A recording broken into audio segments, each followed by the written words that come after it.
Bonjour, ici LT Survival.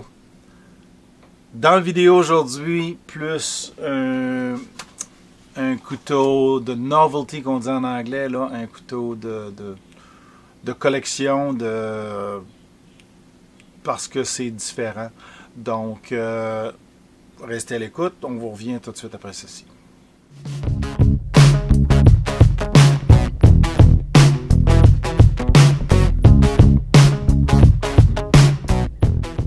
Dans cette vidéo-ci, on vous présente, comme vous avez pu voir sur l'entrée, et je vais vous montrer pourquoi on les appelle Dog Tag Knife, les couteaux plaquettes d'identité, parce qu'elles ressemblent à une plaquette d'identité comme les plaquettes américaines ou un peu comme la canadienne, sauf qu'elles se portent dans le sens de l'américaine. Il y en a des formes rondes, il y en a des différentes formes, il est fait avec des sous ou des pièces là, plus grosses. C'est plus de la nouveauté, là, de la novelty, comme ils appellent en anglais, là, plus que l'utilitaire. C'est vraiment une toute petite lame, okay, d'à peu près, même pas un pouce, 3/4 de pouce, avec un bevel là, sur ce côté-là, un grain de ce côté-là avec le tranchant, et de l'autre côté, c'est plat. Donc, un chisel, un grain chisel.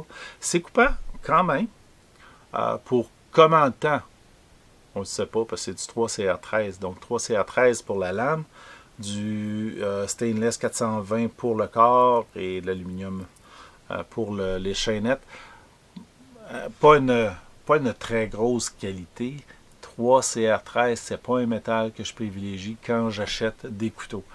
Généralement, on les retrouve 3CR13, on trouve ça dans les couteaux de novelties, là, dans les surplus de l'armée, des choses comme ça, des couteaux de basse gamme où on les achète pour quelques dollars. Même si au Canada, quelques dollars veut dire 10, 20, 30 dollars pour un couteau cheap.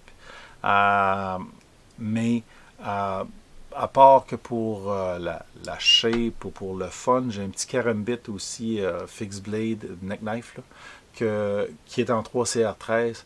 C'est le plus que je vais aller chercher dans le 3CR13.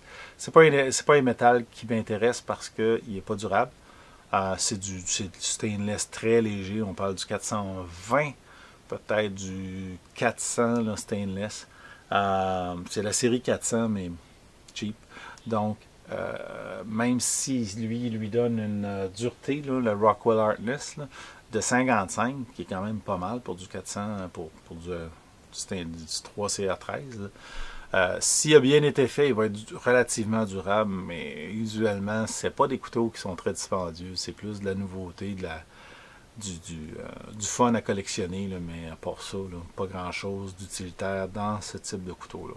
Si c'est la seule chose que vous avez et que vous faisiez avec, ben c'est déjà mieux que d'avoir rien. Mais plus que ça, pas grand-chose. Pas beaucoup que je peux dire sur un dog tag knife, là, à part le fait que tu peux le porter sur tes dog tags si ça te tente d'avoir une petite lame de plus cachée sur toi pour au cas où que tu aurais tout perdu les autres. Ça te donne au moins ça. Mais c'est pas l'item de l'année, là. C'est plus de la nouveauté pour avoir le plaisir de collectionner des choses particulières et c'est la raison pourquoi je l'ai commandé, parce que c'est un dog tag knife. Donc, comme je dis d'habitude, si ça vous plaît, vous pouvez toujours en commander. Si ça vous plaît pas, ben commandez-en pas. C'est une petite nouveauté que je voulais vous montrer, juste funny de voir qu'on peut le faire dans la grosseur à peu près des plaquettes d'identité militaire. Voilà, si vous avez aimé la vidéo, donnez-y le thumbs up. Si vous ne l'avez pas aimé, donnez-y le thumbs down, c'est pas grave.